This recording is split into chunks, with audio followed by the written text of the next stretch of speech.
જય ખુખારમાં મેલડી, હું દીવામાં પણ જાગતી જોત છું. એ આ વિડીયોમાં આપણે જોશું. જય ખુખારમાં મેલડી.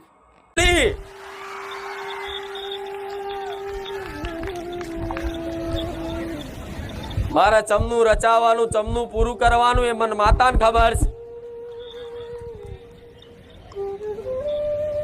તારી બુદ્ધિ ના વાપરતો હું બેઠીશ. શું રચાઈશ, શું કરીશ, એ તો મારા દીકરાને સપને ખ્યાલ નથી કે મારી માતા આવા અજવાળા કરશે. પણ આજે બોલ્યા, તોલ કરી અને સમય બનાવ્યો, અને સમય કદાચ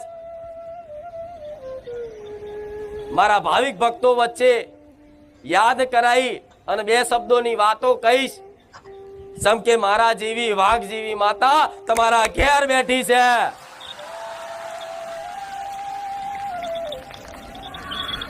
રામ દરેકની વાલી એવી માતાઓને ખૂબ રામ.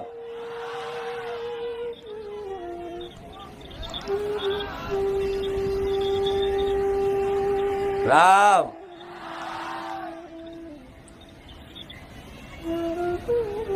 આજે મારા ધામમાં આવનારા ભાવિક ભક્તો જોડે મારો દીકરો કે મારી વસ્તી કે મારા સેવકો કોઈ પણ સ્વાર્થ નથી રાખતા ને, આ એનો સતનો પ્રકાશ છે. દુનિયા વિચારે છે ને એવું તો શું છે, એવી તો ચેવી ભક્તિ કરી છે કે આવી માતા જાગૃત બની અને આવા જબરા આવા હળાહળ કળિયુગમાં જાગતા પરચા આલેસ. એવી તો શું સાધનાઓ કરી હશે, એવી તો ચેવી તપસ્યાઓ કરી હશે, એવા તો ચેવા મંત્રો વાપર્યા હશે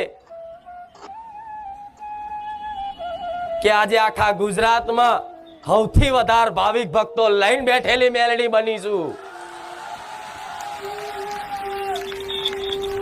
અભિમાનથી નહીં કહેતી, પણ તમે જાણો છો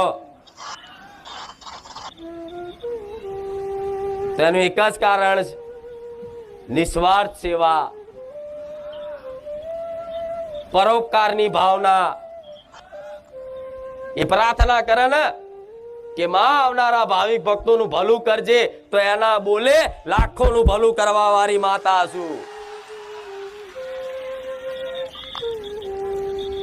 કેમ? મારી ભક્તિ કરી તો મારા દીકરાએ કરીશ, મને લાડ લડાયા તો મારા દીકરાએ લડાયા, મને પ્રેમ કર્યો છે તો મારા દીકરાએ કર્યો છે. અને એની ભક્તિથી પ્રસન્ન થઈ અને જાગૃત બની અને એ ભાવના કરે છે ને, એ પ્રાર્થના કરે છે ને તમારા માટે કે માં તારા પારે આયેલા દુખિયારાના દુઃખ માં તું દૂર કરજે. માં આવી લાખો લોકોની વસ્તી આજ આપણા વારેજા ધામમાં આવે છે, તો માં કોઈ નિરાશ ના થવા દેતી. માં કોઈના આહુડા કદાચ મને જોવાતા નહીં, તો કદાચ મારા દીકરાને રાજી કરવા માટે તમારા જેવા લાખો દુખિયારાના દુઃખ ભાગવા વાળી મેલડી માતા છું.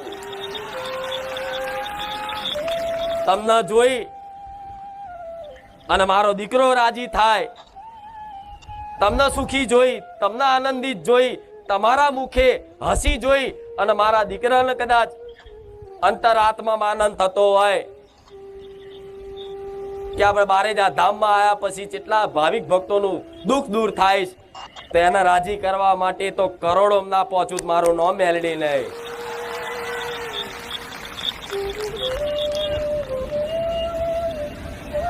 કેમ કે મારા દીકરાથી છું અને એ મારાથી છે. ભક્તનો ને માતાનો એક આત્મીય પ્રેમ શું હોય ને, એ તો હજુ તમને અનુભવ નહીં કે માં કોને કહેવાય, માતા કોને કહેવાય. એક વખત દીકરાઓ તમારા ઘેર બેઠેલી માને કદાચ લાડ લડાઈ જોજો, એની સાચી ભક્તિ કરી જોજો, એને નિસ્વાર્થ પ્રેમ કરી જોજો, એને સન્મુખ થઈ જોજો. જગતમાં એવા લાડ ને એવા પ્રેમ કરશે ને કે દુનિયાના પ્રેમ ભૂલી જશો.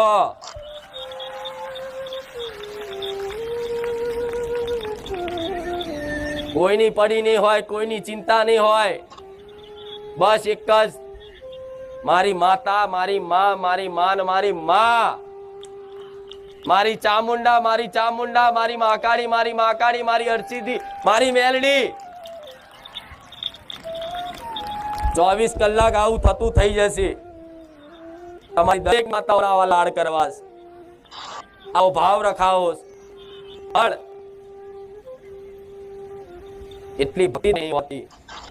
ભક્તિ હોય છે પણ ખાલી બસ દીવા ભક્તિની, અગરબત્તીની, શ્રીફળ ચુંદડીની, ફૂલના હારની, બસ એટલે સુધી જ સીમિત છે તમારી ભક્તિ.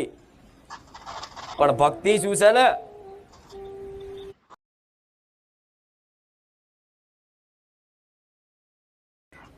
પણ ભક્તિ શું છે ને, એનું થોડું ઘણું જ્ઞાન થઈ જાય ને તો માતા કહીશ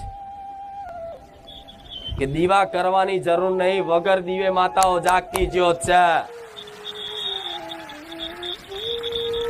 પણ હજુ એ અવસ્થા સુધી તમે પહોંચ્યા ના હોય એટલે મારે તમને કહેવું પડે કે તમારી કુળદેવીનો 2 ટાઈમ દીવો કરજો. ભક્તિની એક અવસ્થા હોય, શરૂઆતથી લઈ એની એક અવસ્થા હોય. જેમ જેમ જેમ જેમ જેમ જેમ ભક્તિ કરતા જાવ ને એમ એમ એમ તમારી અવસ્થાઓ બદલાતી જાય.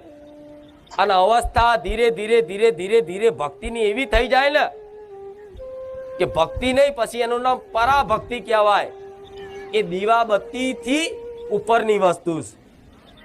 પણ એ અવસ્થા સુધી પહોંચ્યા નથી. શું 24 કલાક તમારી માં તમારા મનમાં સ્મરણ થાય છે? શું 24 કલાક તમારી માં તમને 24 કલાક યાદ આવે છે? ના. ભલે હા કહેતા, પિક્ચર જોવા બેઠા હોય તરત માને ભૂલી જવાય. લગન પ્રસંગમાં જ્યાં હોય ડિસ્કા ડિસ્કી ચાલતી હોય તરત માને ભૂલી જવાય. ખારા કપડા પહેર્યા હોય, ઇસ્ત્રી ટાઈટ કપડા અત્તર બત્તર નાખ્યું હોય તરત માને ભૂલી જવાય. ભૂલી જાવ છો ને? હા, તો સુધી દીવાબત્તી કરવી જ પડશે. સમજ્યા? અને મારે તો દીવાબત્તી થી ઉપર લઈ જવા તમને. તો મારા તો અખંડ દીવા ચાલુ છે. જ્યારથી મારો બહુચરનો, મારો મેલડીનો, મારો વહાણવટીનો દીવો અખંડ ચાલુ છે મારી વસ્તી ઘેર. પણ અખંડ દીવામાં હું માતા બિરાજમાન ચમ છું, 24 કલાક હાજર ચમ રહું છું. એનું કારણ શું છે? એનું મુખ્ય કારણ એક જ છે, મારો દીકરો ને મારી વસ્તી એવું માને છે કે અમારા ઘેર માતા જાગતી જ્યોત બેઠી છે.